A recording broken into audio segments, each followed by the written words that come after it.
இறை இயேசுவில் பிரியமான சகோதர சகோதரிகளே, நமது ஆண்டவர் இயேசு கிறிஸ்துவுடைய திருப்பெயரால் உங்களுக்கும் உங்கள் குடும்பத்தில் இருக்கிற அனைவருக்கும் அன்பும் சமாதானமும் மகிழ்ச்சியும் உண்டாவதாக. அன்பு மிக்கவர்களே, பிப்ரவரி மாதம் 25ஆம் தேதி தாயாம் திரு அவை புனித வால்புர்கா என்கிற புனிதையனுடைய நினைவு நாளை கொண்டாடுகிறது. இந்த புனிதையை பற்றி சற்று அறிந்து கொள்வதற்கு முன்பாக நம்முடைய திருத்தந்தை பிரான்சிஸ் அவர்களுடைய உடல்நலத்தை பற்றி நீங்கள் கேள்விப்பட்டு கொண்டிருக்கிறீர்கள். இன்னும் கவலைக்கிடமாகத்தான் இருக்கிறது. மருத்துவர்கள் தங்களால் ஆன முயற்சிகளை செய்து கொண்டிருக்கிறார்கள். நாமும் நம்முடைய கடமையாக அவருக்காக தொடர்ந்து ஜெபிக்க உங்களை அன்போடு கேட்டுக்கொள்கிறேன். பொறுப்பற்ற முறையில் பலர் அவருடைய உடல் நலத்தை குறித்து தவறான வதந்திகளை பரப்பி கொண்டிருக்கிறார்கள். வத்திக்கானிலிருந்து அதிகாரப்பூர்வமாக அறிவிக்கப்படுகிற செய்திகள் மட்டுமே உண்மையானது. தொடர்ந்து ஜெபிப்போம். இறைவனுடைய சித்தம் அவருக்கு நிறைவேற நம்முடைய ஜெபத்தினால் அவருக்கு நம்ம தொடர்ந்து உதவி செய்வோம். அன்புமிக்கவர்களே, இந்த புனித வால்புர்கா அப்படின்னு சொன்னேன். இந்த புனிதையானவள் பிறந்தது இங்கிலாந்து தேசத்தில். இவருடைய 2 சகோதரர்கள் புனிதர்களாக கத்தோலிக்க திருச்சபையில் உயர்த்தப்பட்டிருக்கிறார்கள். மிக இளைய வயதிலேயே 11 வயதிலேயே இவர் ஞானமிக்கவராய் இறை பக்தி நிறைந்தவராய் இருந்த ஒரு காரணத்தினால் இவரை இவருடைய சகோதரர்கள் துறவு மடத்திற்கு அனுப்பி வைக்கிறார்கள். அங்கே துறவு மடத்துல மிகுந்த விசுவாசத்தோடும் கடமை உணர்வோடும் இறை பக்தியோடும் விளங்கியதால் அப்பொழுதிருந்த அவர்களுடைய மறைமாவட்ட ஆயர் இவர்களை இத்தாலி தேசத்திற்கு வேத போதக பணிக்காக அல்லது அங்கு பணி செய்வதற்காக அழைக்கிறார்கள். அந்த அழைப்பினை ஏற்று இத்தாலி தேசத்திற்கு கப்பல் மூலமாக பயணம் செய்கிறார் இந்த புனித வால்புர்கா.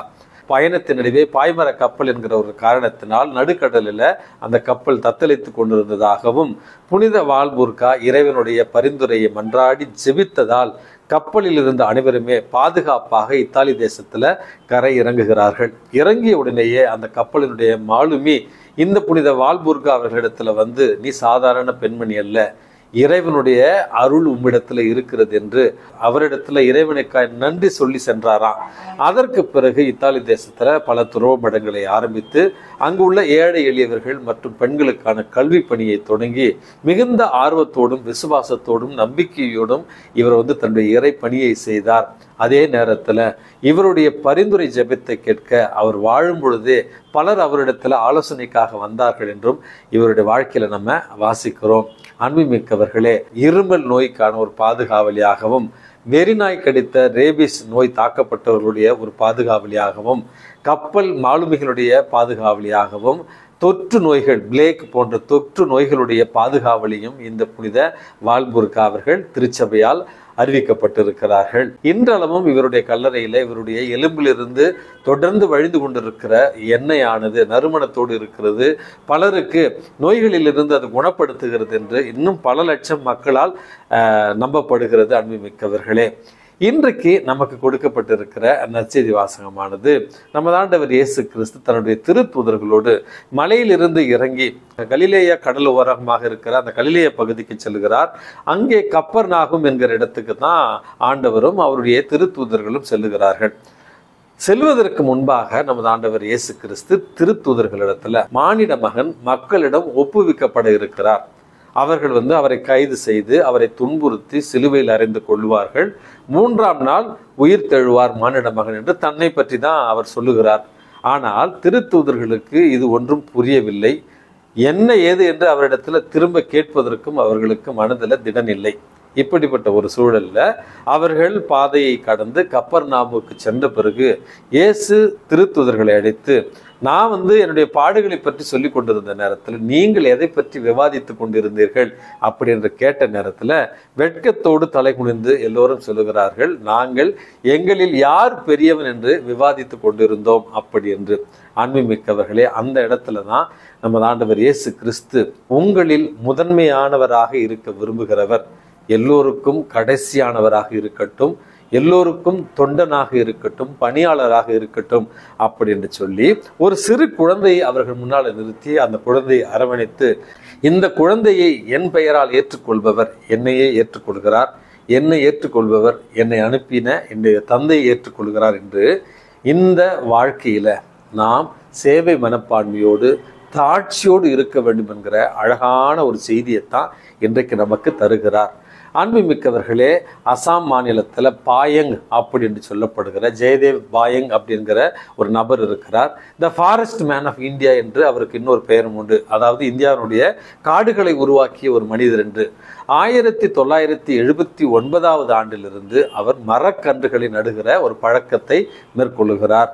பிரம்மபுத்திரா நதியினுடைய அந்த கரையில் இருக்கிற 1347 ஏக்கர் நிலத்துல ஒரு மிகப்பெரிய காட்டையே இன்றளவும் அவர் உருவாக்கி இருக்கிறார்.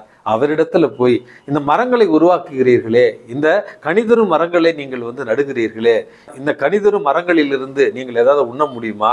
இந்த காடுகளிலிருந்து உங்களுக்கு என்ன கிடைக்க போகிறது என்று கேட்ட நேரத்துல, நான் இந்த மரங்களையும் கனிதரும் மரங்களையும் நடுவதற்கான காரணம் எனக்காக கிடையாது, என்னுடைய எதிர்கால சந்ததியினர் அதை பயன்படுத்துவார்கள்.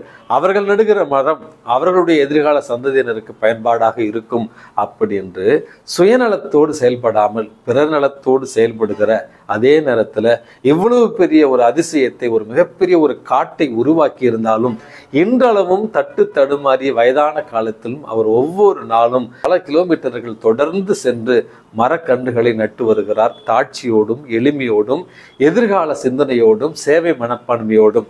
அன்புமிக்கவர்களே, இறைவன் இந்த ஒரு பண்பை தான் நம்மிடம் வளர்க்க வேண்டும் என்று விரும்புகிறார். எவ்வளவு உயரத்துக்கு நம்ம வசதியிலும் அந்தஸ்திலும் செல்வாக்கிலும் போனாலும் நம்முடைய உள்ளம் தாட்சியோடு இருக்க வேண்டும், சேவை மனப்பான்மையோடு இருக்க வேண்டும். அதுதான் உண்மையான அதிகாரத்திற்கான இலக்கணம் என்பதையும் இறைவன் இன்றைக்கு நமக்கு சொல்லுகிறார்.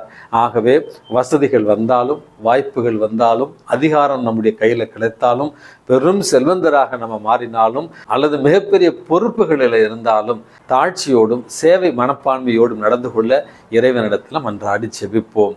எல்லாம் வல்ல இறைவன் தந்தை, மகன், தூய ஆவி உங்களையும் உங்கள் குடும்பத்தில் இருக்கிற அனைவரையும் நிறைவாக ஆசிர்வதித்து பாதுகாத்து வழி நடத்துவாராக. ஆமேன்.